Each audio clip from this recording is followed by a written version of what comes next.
आज मैं equations reducible to a pair of linear equations in two variables पर question करने जा रहा हूँ। ये क्वेश्चन लिखा हूँ 1/3x plus y plus 1/3x minus y is equal to 3/4 और दूसरा इक्वेशन है 1/2 3x plus y minus 1/2 3x minus y is equal to -1/8। अब इन दोनों इक्वेशन को सॉल्व करने के लिए हम पुट करेंगे putting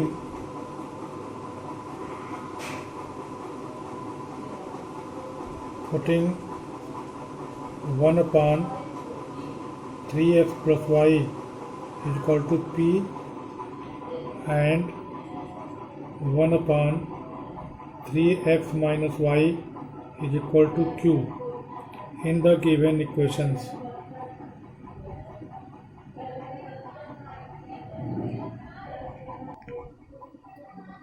In the given equations,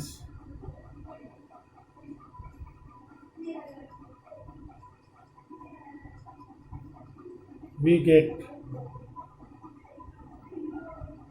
तो ये जो इक्वेशन है इसको हम क्या लिख सकते हैं। पहला इक्वेशन को 1/3x plus y plus 1/3x minus y is equal to 3/4।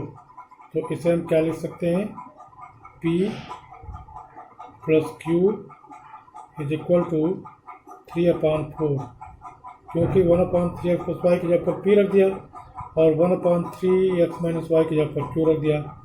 अब इस 4 से क्रॉस मल्टीप्लिकेशन कर देंगे तो हमें मिल जाएगा 4p plus 4q is equal to 3, या इसे हम लिख सकते हैं r 4p plus 4q minus 3 is equal to 0। यह इक्वेशन 1 हो गया। अब जो दूसरा इक्वेशन दिया हुआ है उसमें तो 1/2 3x plus y 1/2 3x plus y plus minus 1/2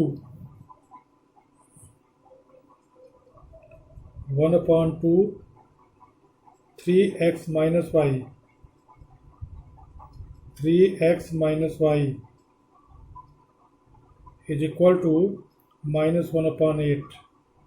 तो इसे हम लिख सकते हैं ये 1/2p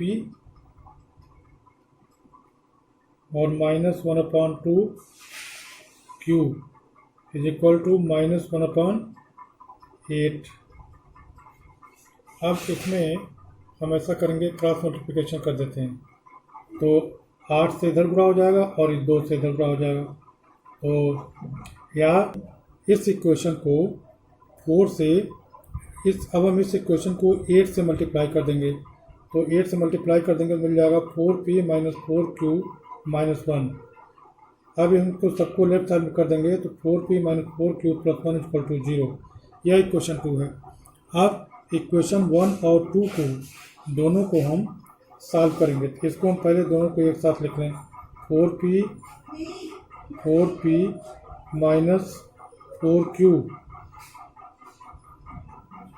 plus 1 is equal to 0। यह इक्वेशन हो गया 2। अब इसको हम इक्वेशन 1 और 2 को ऐड कर देते हैं, adding equations 1 and 2, adding equations 1 and 2 we get, क्या हो जाएगा, 4q कट जाएगा तो 8q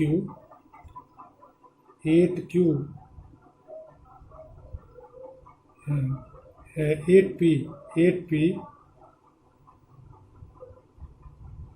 -2 -3 और plus 1 -2 equal to 0। r p equal to हो गया, ये 2 इधर जाएगा 2/8 is equal to 1/4।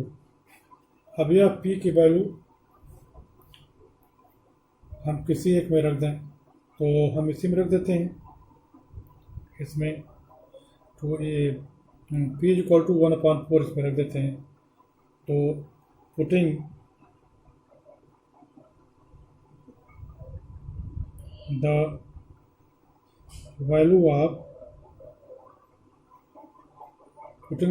of p in equation 1,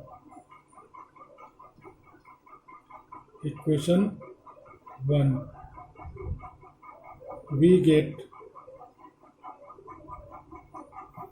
क्या हो जाएगा, तो p की जब 1/4 तो 4p क्या हो जाएगा 1 plus 4 cube minus 3 equal to 0। तो ये हो गया 4 क्यूब इक्वल टू -2।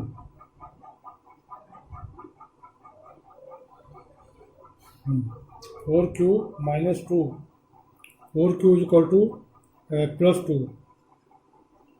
तो यहाँ से आ गया q equal to 2/4 equal to 1/2। तो इस तरह से p और q की वैल्यू जा गई। अब हम लिखेंगे p इक्वल टू 1/4 आ गया है, तो p equal to 1/4, p equal to 1/4 और p की वैल्यू क्या है, p की वैल्यू हम 1/p,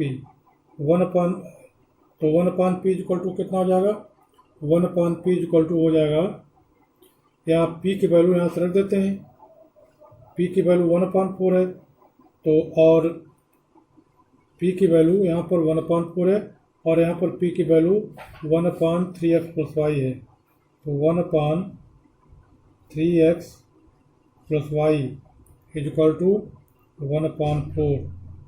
तो यहाँ से आ गया 3x plus y equal to 4। यह इक्वेशन 3 हो गया, यह इक्वेशन 3 है। अब q इक्वल टू 1/2 है,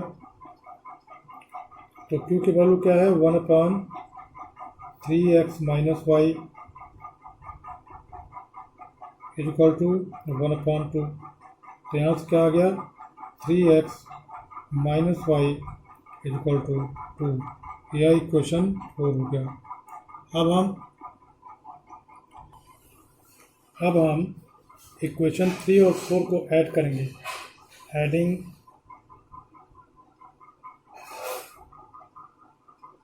एडिंग इक्वेशंस 3 एंड 4,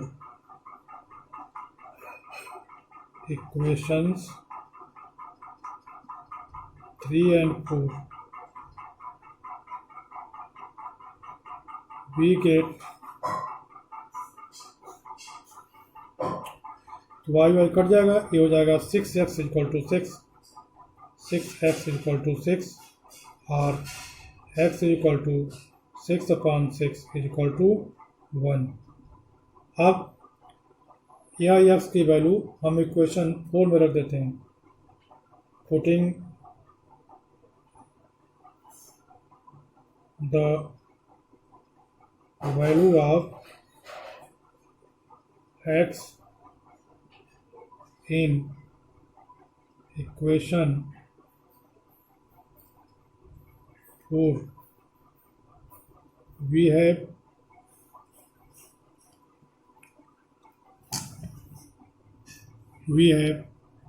तो x की जगह पर कितना आ गया 1 आ गया, तो हो जाएगा 3 minus y minus 2 equal to 3 minus y equal to 2।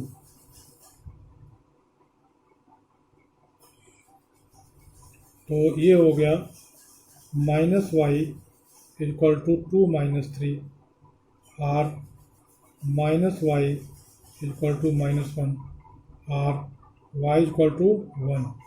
Hence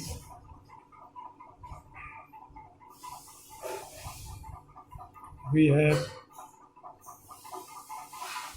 x equal to 1 and y equal to 1। यह कंप्लीट सोल्यूशन है, यह कंप्लीट सोल्यूशन है इस क्वेश्चन का।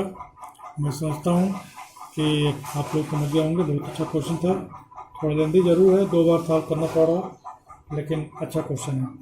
तो x की वैल्यू 1 और y की वैल्यू 1 आ गया। मैं समझता हूँ कि आप लोग समझ गए होंगे। इसके बावजूद भी अगर कोई दिक्कत है तो कमेंट बॉक्स में कमेंट कीजिएगा, मैं उसका सलूशन यहाँ से भेज दूँगा। Thank you.